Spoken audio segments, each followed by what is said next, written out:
Magandang araw mga viewers! Welcome po sa aking episode ng aking komunidad.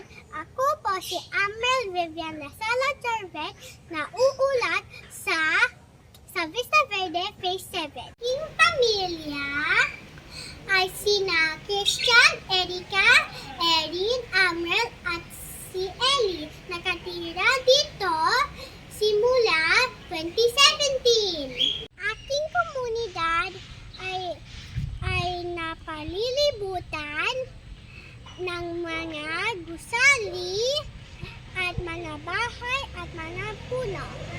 Ang namumuno ang aking komunidad ay si Ricardo Licop. Paano mo mapapahalagahan ang iyong komunidad? Sa pamagitan ang hindi pagtatapon ng busura sa